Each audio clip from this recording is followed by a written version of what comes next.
Hi good morning সবাইকে। আজকে হচ্ছে নতুন বছরের প্রথম দিন, তো সবাইকে জানাই হ্যাপি নিউ ইয়ার। আমাদের এখানে জানুয়ারি মাসের 1 তারিখ থেকে কল্পতরুর মেলা বসে, আর ওখানে মন্দিরে মায়ের পুজোও হয়। আর আজকে সেই মায়ের পুজো দিতেই যাচ্ছি। নতুন বছরটা মাকে পুজো দিয়েই শুরু করব। প্রত্যেক বছরই পুজো দিতে যাই, এবছরও তাই যাচ্ছি। আজকের দিনটায় মন্দিরে অনেক ভিড় হয়, অনেক সকালেই সবাই যায়। আমিও সেই জন্য সকাল সকাল রেডি হয়ে যাচ্ছি। সকালের দিকে ঘরের মোটামুটি কাজকর্মগুলো সব সেরে আমি স্নান করে দেখো রেডি হয়ে গেছি। আমরা 3 বোনেই যাচ্ছি পুজো দিতে। আগের বছরও 3 বোনে একসাথেই গেছিলাম। আজকে আবার অনেকদিন পর শাড়ি পরলাম। শাড়ি তো একদমই পরা হয় না, এই পুজো পার্বণ উপলক্ষেই মাঝে মধ্যে একটু পরা হয়। আমি হাতে দেখো শুধুমাত্র খালি ছুরি নিয়ে যাচ্ছি, ফল মিষ্টিটা আর কেনা হয়। মন্দিরে যাওয়ার পথেই বাজারটা পড়ে, তাই একেবারে বাজার থেকে ফল মিষ্টি কিনে তারপরে মন্দিরে যাব। আমাদের এখানে জিনিসপত্রের যা দাম কোনো কিছুতে হাতই দেওয়া যায় না। সত্যি কথা বলতে অন্যান্য জায়গার তুলনায় আমাদের এখানে কিন্তু দামটা একটু বেশি। আমি এখানে 5 রকমের ফল নিয়ে নিচ্ছি, আর এই এক জায়গা থেকেই ফলগুলো সব নিয়েছিলাম। বাড়ি থেকে মন্দিরটা অনেকটাই দূরে, সেই কারণে ফল আর কেটে নিয়ে যাওয়া হয় না, গোটা অবস্থায় নিয়ে যায়। এদিকে এসে ফুলও নিয়ে নিলাম। ফুল নেওয়ার পর চলে গেছিলাম দশকর্মার দোকানে, ওখানে মোমবাতি আর ধূপকাঠি নেওয়ার জন্য। হেঁটে যেতে মন্দিরে একটু সময় লাগে। প্রথমে ভেবেছিলাম টোটো করেই যাবো, তারপরে ভাবছি না হেঁটেই যাই।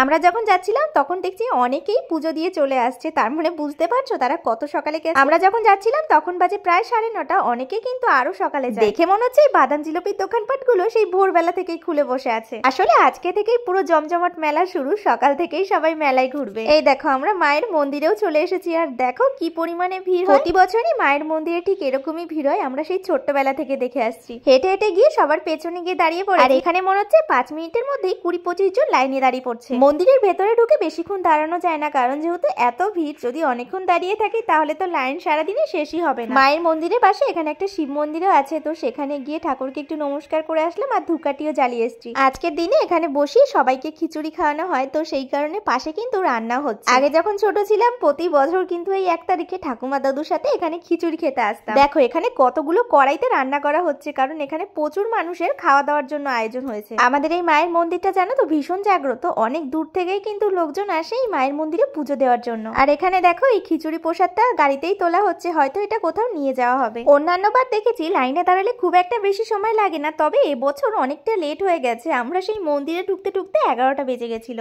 মন্দিরে ঢোকার আগে সবাই দেখছি এখানে জুতো খুলে রাখছে, তাই বোনও বলছিল জুতোটা খুলে তারপরে চল। সকালের দিকে এখানে ভিড়টা থাকে, একটু বেলা হয়ে গেলে ভিড়টা আস্তে আস্তে কমে যায়। লাইনে দাঁড়িয়ে থাকতে থাকতে প্রায় সবার সাথেই দেখা হয়ে গেছিল। মাঝে আবার দেখছি বিক্রমের সাথেও দেখা হয়েছে, ও এসেছিল মেলায় ঘুরতে। আমি আবার ওকে বলছি দিনের বেলাও মেলা দেখতে আসতে হয়। শেষমেশ মন্দিরে ঢোকার সুযোগটা পেলাম। মন্দিরের ভেতরটা আর বাইরেটা কিন্তু ফুল দিয়ে খুব সুন্দরভাবে সাজিয়েছে। মন্দিরে ঢুকে তো বেশিক্ষণ দাঁড়ানো যাচ্ছিল না, ওখানে ডালাটা দেওয়ার পর পুজো করে এদিকে দেখো চলে এসেছি। এখানে হচ্ছে তোমার মন মতন তুমি এখানে প্রসাদ দিয়ে যেতে পারো। এখানে কয়েকটা ফল দিয়ে এসেছিলাম, আর বাকি প্রসাদগুলো বাড়িতেই এনেছি। মায়ের ছবিটা ঠিক করে তুলতে পারিনি, পাশ থেকে একটু তোলা হয়েছে। আর এবার দেখছি যারা পুজো দিয়েছে তাদের জন্য আলাদা করে প্রসাদের ব্যবস্থা করা হয়েছে। মন্দির থেকে বেরোনোর মুখে এখানে টোকেন দিচ্ছিল, সেই টোকেন থেকেই দেখো এখান থেকে প্রসাদ নেওয়া হচ্ছে। পুজো দেওয়ার পর মন্দিরের পেছন দিকটা থেকে বেরোনো হচ্ছিল, তো আমরা প্রসাদ নিয়ে দেখো মন্দিরের সামনে চলে এসেছি। এখানে একটু ধূপকাঠি আর মোমবাতি জ্বালিয়ে নেব। আমার মতন কিন্তু হাজার হাজার মানুষ এখানে ধূপকাঠি আর মোমবাতি জ্বালিয়েছে। এখানে এত মোমবাতি আর ধূপকাঠি জ্বালানো হয় যে ঠিক করে পা রাখারই জায়গা থাকে না। মায়ের কাছে এটাই বলবো নতুন বছরে সবাইকে ভালো রেখো, সুস্থ রেখো। দেখো এখানে ধূপকাঠিটা জ্বালানোর পর রাখার কোনো জায়গাই পাচ্ছিলাম না। ওখান থেকে সরে দেখছি ভেতর দিকটা একটু জায়গা আছে, তো ওখানে ধূপকাঠি আর মোমবাতিটা জ্বালিয়ে দিয়ে আসলাম। এদিকে বোনও একটু প্রণাম করে নিল, তারপরে আমরা সবাই মিলে মন্দির থেকে বেরিয়ে গেছি। মন্দিরে যেহেতু একদম পাশে মেলা বসেছে, তাই ভাবছিলাম একেবারে মেলাটা ঘুরে আসি। আজকে বিকালে আর মেলায় আসবো না, তাই দিনের বেলায় মেলাটা একটু ঘুরে দেখবো। মেলার ঢোকার মুখেই জানো তো দেখছি বেশ কয়েকটা দোকান বন্ধ, তো ভেবেছিলাম পুরো মেলাটাই হয়তো এখনো বন্ধ। তবে ভেতর দিকে ঢুকে দেখছি সব দোকানই খোলা, মাত্র সামনের কয়েকটা দোকানই বন্ধ আছে। বোন তো এই দুটো দোকান দেখেই বলছে কোথায় যাচ্ছিস, বাড়ির দিকে চল। তো আরেকটু সামনের দিকে এসে দেখছি সব দোকানই খোলা। দিনের বেলাও দেখছি মেলার মধ্যে বেশ মানুষজন,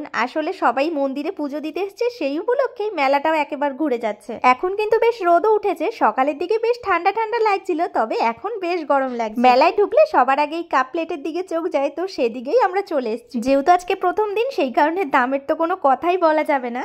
তাও ভাবছিলাম একটু ঘুরে ঘুরে দেখি যদি তেমন কিছু পছন্দ হয়। এখান থেকে বোনের কয়েকটা কাপ পছন্দ হয়েছিল, তবে আমার চোখে কিন্তু তেমন কিছু পড়েনি। আমি মনে মনে ঠিক করে রেখেছিলাম যদি কোনো জিনিস কিনি তাহলে 2 দিন পর কিনবো, কারণ আজকে মেলার প্রথম দিন, আজকের দাম অনেকটা বেশি হবে। জানো তো ভাঙা মেলাতে অনেক জিনিসের দাম অনেকটাই কমে যায়, তবে কিছু কিছু জিনিসের দাম একদমই কমে না। আমরা যে গলিতে ঢুকেছিলাম এখানে শুধুমাত্র কাপ প্লেটের দোকানই, আর চারিদিকটা ঘুরে দেখতে বেশ ভালোই লাগছে। মেলাটা বেশ বড় জায়গা নিয়ে হয়, সেই কারণে আলাদা আলাদা জায়গায় আলাদা আলাদা জিনিস নিয়ে নিয়ে বসে। অনেক ঘাটাঘাটি করার পর বোন এখান থেকে কয়েকটা কাপ নিয়েছে আর আমি নিয়েছিলাম ছোট ছোট দুটো বাটি। এবার এখান থেকে বেরিয়ে যাব, কারণ অনেকটা বেলা হয়ে গেছে, বাড়ি গিয়ে আবার রান্না বান্না করতে হবে, সেই কারণে পুরো মেলাটা আর ঘুরে দেখা হয়নি। বেশিরভাগ বাদাম জিলিপির দোকান মেলার বাইরেই বসেছে। তো চলো আমরা মেলা থেকে বেরিয়ে গেছি, এবার বাড়ির দিকে যাচ্ছি। আসার সময় হেঁটেই এসেছিলাম।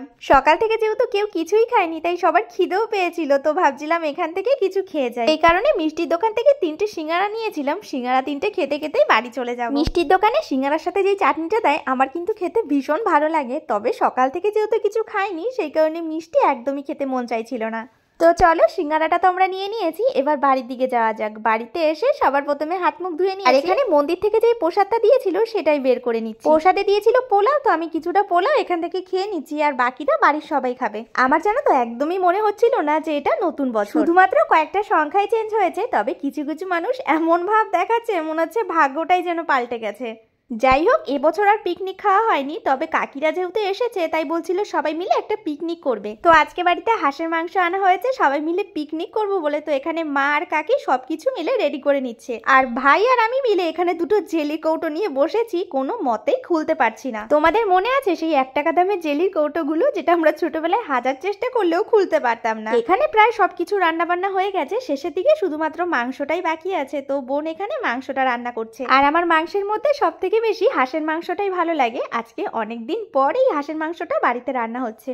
তো চলো এখানে মাংসটা রেডি হয়ে গেছে, আর আজকে রান্না হয়েছিল ভাত, এখানে হচ্ছে কাঁকড়ার টক, সঙ্গে মোচা আর বেগুন ভাজা করা হয়েছিল। আজকে আবার আমার কাকিমণির জন্মদিন আছে, তো এখানে কাকা একটা কেক দিয়ে পাঠিয়েছিল, সেই কেকটাই এখন কাটা হবে। কেকটাই দুপুর বেলায় কেটে নিচ্ছি, কারণ কাকিরা আবার বিকালের দিকে চলে যাবে, সেই কারণে বলছে আগে দুপুরবেলা যেহেতু সবাই এক জায়গায় আছে তাহলে কেকটা আগে। কেকের উপরে যে স্পার্কেলটা দেওয়া হয়েছে সেটা কোনো মতেই আমরা ধরাতে পারিনি, শেষমেশ ওটা ছাড়াই কেকটা কাটা হচ্ছে। আসলে কি হয়েছিল বলতো, কেকটার সঙ্গে সঙ্গে ওটাও আমরা ফ্রিজে রেখে দিয়েছিলাম, সেই কারণে এখন কোনো মতেই ধরাতে পারলাম না। কাকি তো কেক কাটার পর সবার প্রথমে ছোটুকে খাইয়ে দিয়েছিল, কারণ ছোটু এখানে সবার থেকে ছোট ছিল, সেই কারণে ওকেই সবার প্রথমে দিয়েছে। কেকটা শুধুমাত্র কাটাই হয়েছে, কাটার পর আবার রেখে দিয়েছিলাম, খাওয়া দাওয়ার পর সবাই কেক খাবে। তো এখানে সবাই খেতেও বসে পড়েছে। খাওয়া দাওয়া করার পর আমি কেকটা নিয়ে বসেছিলাম টুকরো করার জন্য। বছরের প্রথম দিনটা তো আমরা সবাই এইভাবেই কাটালাম। তাহলে তোমাদের এই ভিডিওটা কেমন লাগলো অবশ্যই জানিও, ভালো লাগলে লাইক করে দিও আর চ্যানেলটা সাবস্ক্রাইব করো। আজ তাহলে এইটুকুই, দেখা হচ্ছে অন্য কোনো ব্লগে।